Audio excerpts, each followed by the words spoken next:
2020년 9월 17일 과학의 진실과 오류 제4주차 두 번째 시간 강의를 시작하도록 하겠습니다.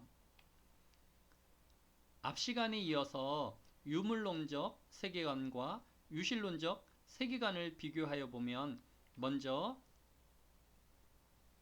유물론적 세계관은 교과서 앞에서 살펴본 것과 같이 루크레티우스와 같은 유물론적 세계관은 엑스 니홀로 니힐 핏, 즉 무에서는 아무것도 생기지 않는다. 이 말은 이 세상은 전혀 아무것도 없는 것에서 창조된 것이 아니라, 예를 들어서 원자가 스스로 우연한 충돌에 의하여서 바다나 하늘 같은 다양한 물체들이 만들어졌다라고 생각하는 세계관입니다. 이와 달리 유실론적 세계관은 크리아티오 엑스 니홀로, 즉 무로부터의 창조를 주장합니다. 앞 시간에 살펴보았던 성 아우구스티누스는 세계는 시간 속에서 창조된 것이 아니라 시간과 함께 창조되었다라고 하였습니다. 이와 같이 유실론적 세계관은 성경 창세기 1장에 언급한 것과 같이 태초에 하나님이 천지를 창조하시니라 라는 말씀을 신앙하는 것입니다.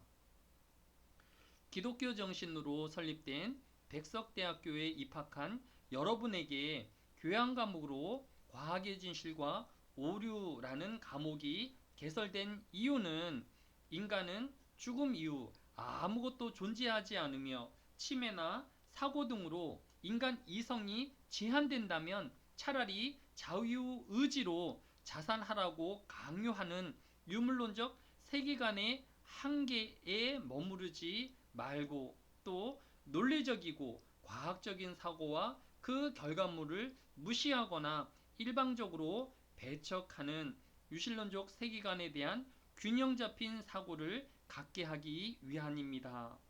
앞으로 진행될 토론을 통해 과학과 신앙에 대한 깊은 성찰과 또 바른 세계관을 갖게 되기를 바랍니다.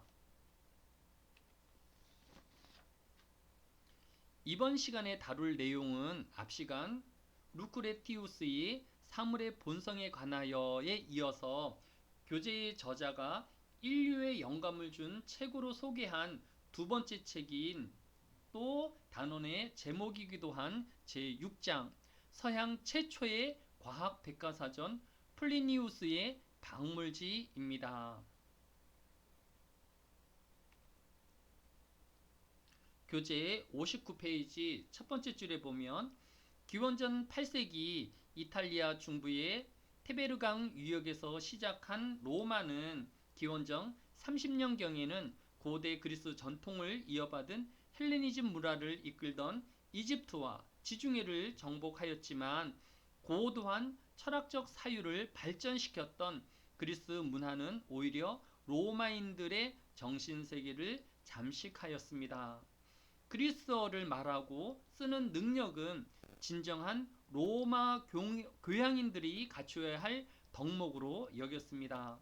이러한 이유로 로마의 지식인들은 자신의 자녀를 교육할 그리스 교사들을 구하였으며, 또 이 중에서는 직접 그리스 아테네로 건너가 그리스 철학을 공부하는 사람들도 많았습니다. 교재 60페이지 두 번째 줄에 보면, 그러나 고대의 그리스인들이 주로 추상적이고 현실과 동떨어진 것과 비교하여서 로마인들은 기술과 공학적 문제에 강한 관심을 가진 민족이었습니다. 로마인들이 남긴 유적을 살펴보면 좀 더 실용적이고 기술적인 것으로 분류할 수 있습니다. 예를 들어 로마인들의 대표적인 발명품으로 일찍이 그리스 시대에는 볼 수 없었던 아치형 건축물을 예로 들 수 있습니다. 아치형 구조는 기둥의 하중을 건물 밑으로 골고루 흩어지게 함으로써 건축의 다양한 표현을 가능하게 했습니다.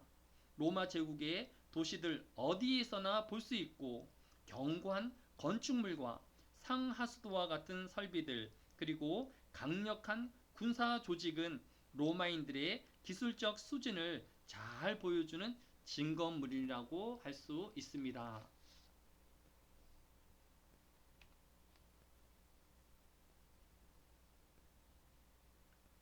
이러한 로마의 실용주의는 백과사전에서도 잘 드러나고 있습니다. 교재 61페이지 첫 번째 줄에 있는 로마의 상류층 교육을 받은 정치가이자 군인인 플리니우스의 박물지는 전 37권에 이르는 방대한 분량으로 로마 시대의 대표적인 백과사전적 저작물입니다. 이 박물지의 주요 내용으로는 세계 각지의 문물과 풍속에 관한 정보가 담겨져 있습니다. 또 이 백과사전을 만들기 위해서 2천여 권의 참고 문헌과 2만 개의 인용을 사용하였습니다. 또한 동물, 식물, 인간, 지리, 우주 등에 대한 구체적이고 실용적인 사실로 담겨져 있는 것을 볼 수 있습니다. 62페이지 8번째 줄에 보면 그러나 이 백과사전인 박물지는 세계 각지에 대한 풍부한 정보를 담고 있지만 동시에 적지 않은 한계를 지니고 있었습니다. 특히 인간에 대해 기술하고 있는 7권은 문제가 많았습니다. 플리니우스는 중앙아시아의 한 지역에는 눈이 하나인 민족이 살고 있는데 이들은 분노를 담아서 상대를 쳐다보는 것만으로도 상대를 죽일 수 있다고 하였습니다. 또 사람의 상체와 말의 하체를 지닌 괴수 인간이 존재하며 또 돌고래의 등을 타고 매일 학교를 통학하는 소년의 이야기 등이 마치 실제 하는 것처럼 사실적으로 기록되어 있습니다. 62페이지 밑에서 세 번째 줄에 보면 그중 인도를 탐험하던 사람들의 이야기를 담고 있는데 모노콜리라고 하는 종족은 하나의 발을 가졌지만 놀라운 속도로 뛸 수 있다고 하였습니다. 스키야 포다스라고도 하는 생명체는 더운 날씨에는 바닥에 누워서 자신의 큰 발을 하늘로 향하게 하여 그늘을 만들고 그것으로 태양을 피한다고 기록하였습니다. 교재의 저자는 이러한 플리니우스의 기록에 대해 아마 인도를 여행하던 사람들이 요가를 수행하던 사람들이 한 발을 들어 올리고 중심을 잡거나 다리를 비트는 모습이 마치 신비한 외다리 인간으로 보였을 가능성이 있다고 추측하였습니다. 하지만 먼 지방을 여행하는 것이 쉽지 않았던 당시 로마인들에게 외다리 인간에 대한 이야기는 많은 호기심과 흥미를 불러 일으켰을 것입니다. 65페이지 밑에서 9번째 줄에 보면 플리니우스의 박물지는 출간 당시 로마의 지식인들이 알고 싶었던 것들을 가장 잘 전해준 책이었을 뿐만 아니라 중세 이후의 여행기나 동물지에도 큰 영향을 주었습니다. 로마 시대에 출간된 다른 저작물과는 달리 이 책이 르네상스 시대에 이르기까지 유럽인들에게 지속적으로 인기고 또 필사되었다는 것이 그 사실을 반증합니다. 65페이지 밑에서 네 번째 줄에 보면 1492년 아메리카에 도달한 콜럼버스가 바로 이 박물지를 참고로 여행지에 대한 정보를 얻었다고 합니다. 또한 13세기 유럽의 인문학자인 로저 베이컨도 북극 가까이에 있는 설원 저편에 온난한 기후의 토지가 있다고 기록하여 박물지의 정보를 거의 그대로 인용하고 있는 것을 볼 수 있습니다.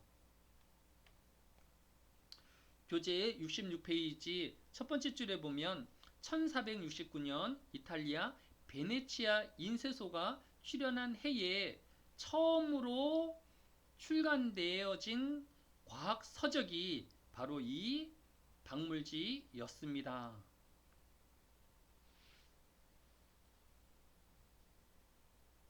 교재 66페이지 네 번째 줄에 보면 그러나 르네상스 시대에 이르기까지 거의 무비판적으로 인용되고 있던 박물지는 1492년 플루니우스의 오류에 대하여를 쓴 니콜라 레오니 체노에 의해 처음으로 비판을 받기 시작하였습니다. 이후 1492년에서 1493년 사이에 플루니우스의 비판을 쓴 헤르모 라오스 바르바루스는 박물지에 무려 5,000개에 이르는 오류가 있다고 말하였습니다. 우리가 오늘날에도 많이 쓰고 있는 악어의 눈물이라는 항목을 살펴보면 플리니오스는 이집트 나일강에 사는 악어는 사람을 먹은 후 그를 애도하며 눈물을 흘린다 라고 설명하였습니다.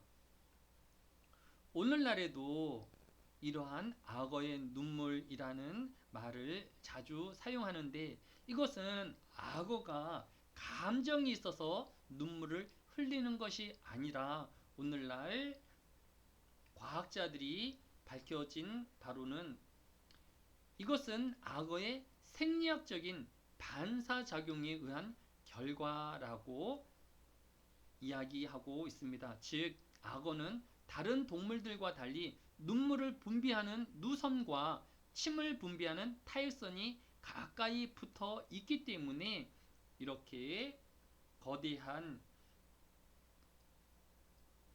동물을 삼키게 되어지면 이 누선을 압박하여 눈물을 흘리게 된다는 것입니다.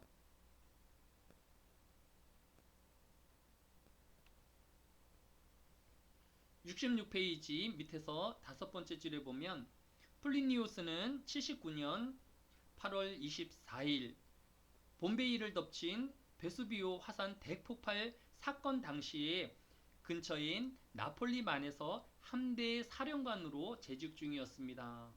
그는 화산 폭발이 소식을 듣고 호기심과 또 시민들을 구하기 위하여 배를 움직였지만 결국 재난지에 상륙했다가 유황가스를 마시고 죽었다라고 합니다. 역사적인 기록에서도 79년 8월 24일 오후 1시에 폭발한 이 화산은 히로시마와 나가사키에 떨어진 원자폭탄 100만 배의 강한 화산 폭발이었다고 전해지고 있습니다.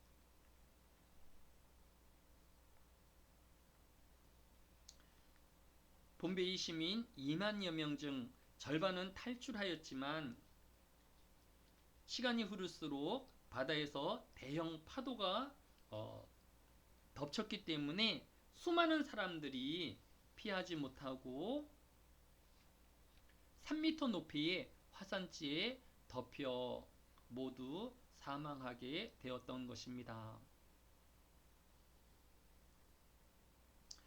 르네상스 시대 이후로 재조명되기 시작한 박물지는 수많은 오류가 발견되기는 하였지만 이를 바탕으로 과학의 반성과 새로운 진리에 더욱 가까이 다가갈 수 있었던 긍정적인 측면과 그 공을 잊지 말아야 할 것입니다. 이어서 중간고사 전에 성적에 들어가는 워크샵에 대한 안내를 하도록 하겠습니다. 작년인 2019년 노벨 물리학상은 피블스와 3인이 수상하였는데 그들의 수상 이유는 우주 진화의 비밀을 밝혔기 때문입니다. 특히 그 주인공인 제임스 피블스는 빅뱅 이론의 형성에 깊은 기여를 하였고 우주 배경 복사와 또 우주 암흑 물질의 발견 또 은하 및 거대한 구조의 형성에 대한 그런 연구를 업적으로 인정받아 노벨 물리학상 공동 수상자가 될 수 있었습니다. 이번 주 신문에 보면 영국 왕립 그리니치 천문대가 발표한 올해의 천문사진 공모전에서는 70여 개 나라 5천여 명이 출품하였는데 올해 최고의 천문사진으로 손에 잡힐 듯한 안드로메다의 사진이 선정되었습니다. 안드로메다 은하는 지구에서 250만 광년 떨어져 있는 곳에 있는 은하로서 이 은하에서 가장 잘 보이는 부분은 납작하게 보이는 원반인데 여기서는 별들이 계속 태어나고 있어서 다른 부분에 비해 더 밝게 빛나 보이는 것입니다. 1928년 국제천문연맹에서는 전 세계 천문학자들이 모여서 88개의 별자리를 확정하였습니다. 우리나라에서 관찰할 수 있는 별자리는 60개 정도라고 합니다. 계절의 별자리는 오후 8시경 동쪽 하늘에서 볼 수 있는 별자리를 말합니다. 별자리는 지구가 매일 한 바퀴씩 자전을 하고 있기 때문에 하룻밤을 지새우면 4계절 별자리를 모두 만날 수 있습니다. 그러니까 지금이 가을이니까 밤이 조금 더 깊으면 겨울 별자리를, 더 깊으면 봄을, 새벽녘에는 동쪽 하늘에서 여름 별자리를 관찰할 수 있게 되는 것입니다.